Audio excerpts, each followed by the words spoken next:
Hey guys, good to see you again. It's Archon from Adam Innovations. I would like to talk to you about yet another subject, which is dispute resolution and how to avoid it altogether. Very important subject, so listen up. So we would all like to be more friendly and have deep, meaningful relationships with everyone we interact with, albeit it's not something that normally happens, as you know.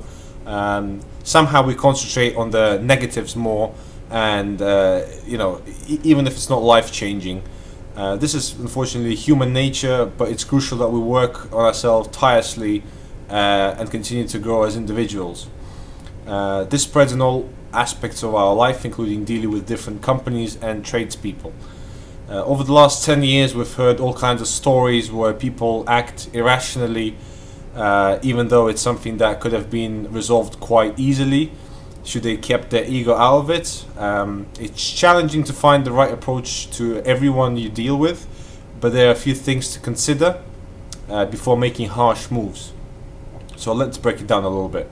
So number one, is the other party unreasonable? What is the angle, and is there a win-win resolution in sight to keep both parties happy? Look at things from their perspective. Number two, is this going to cost you your relationship with the other side? And is this something you can let go for the greater good? Work hard to maintain your alliance. Be the bigger person if you must, and think about consequences. Number three, take out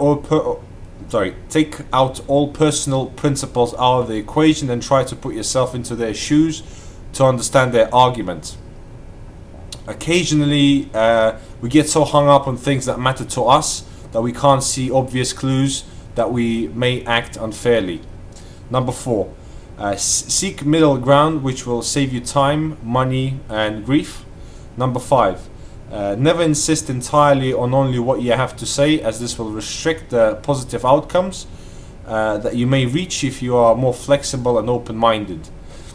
If this fails and you are unable to reach an agreement that will serve both involved, have a look at the dire consequences of litigation and dispute resolution, which should be definitely the last resort. So we've broken down in another 4 steps just to give you an idea. So number one, claims under 10,000 can be resolved in small claims court using www.moneyclaims.gov.uk with relative ease, although you will have to put a lot of work into presenting your case correctly, which may waste weeks of your time.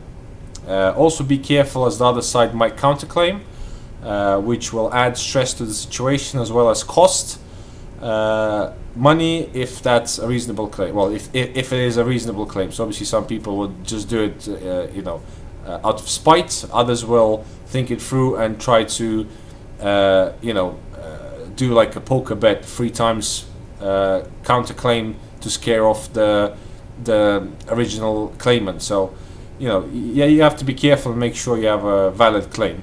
Number two, claims over 10,000 will require a solicitor who will prepare the documents and speak with the other side. Very costly, and in our experience, it's a waste of time. It can also take up to 2 years to get a judgment. Alternatively, try a mediation service or adjudication through RICS Association. Your legal costs may be disproportionate to what you claim if you do go through the court.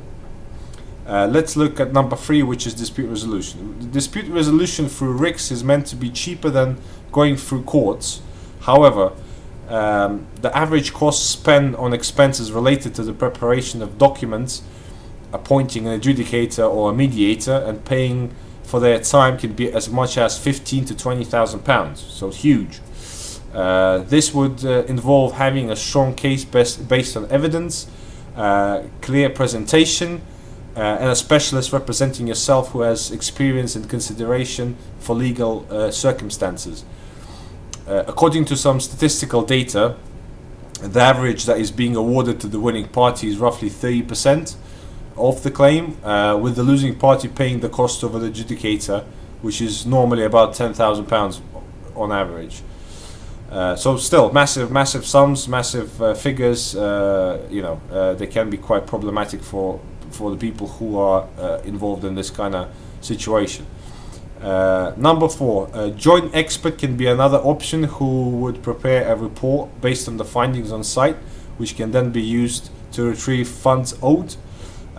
This is a lengthy process, normally involving solicitors and costing a few £1,000s to start with. Following this, it's likely to end up in court anyway, or adjudication arbitration. Hence, not very effective against stubborn and unwilling individuals. So what we're trying to say that even if the joint expert favors yourself, and they do say that your claim is the valid one, the other side might not see it that way, and they might still dispute the claim. It all depends who you're dealing with, and typically probably 90% of people would, they would just back off and probably sell the claim and move on with their lives. The other 10%, they're stubborn people. They'll go right to the end, thinking that they are the right ones. And you come across these people more times than you would expect, but that's life. We hope that we're making this clear. Try your best to resolve all your differences and find middle ground. It's not worth going through the legal routes, and it's much cheaper and easier to settle an argument directly. No one's going to look after yourself better than yourself. Don't fall victim to empty promises from legal representatives or adjudication expert who will claim you have a brilliant case provided you pay their fees, which are quite extortionate most of the times. To be fair though, it's an enormous amount of work to go through, obviously depending on how big of a claim you have. And for an outsider that hasn't been part of the process, so they have to review literally everything. So every like the contract, the communications between yourselves, any messages, like literally everything. So it's a lot of work to undertake. So you will never know what's the outcome until you go through the painful process, with a result that may well be unacceptable for you.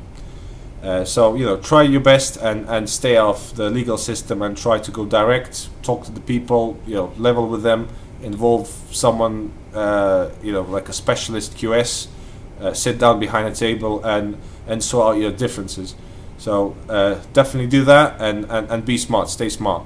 Thanks for watching, wish you well, and I'll see you next time. Cheers.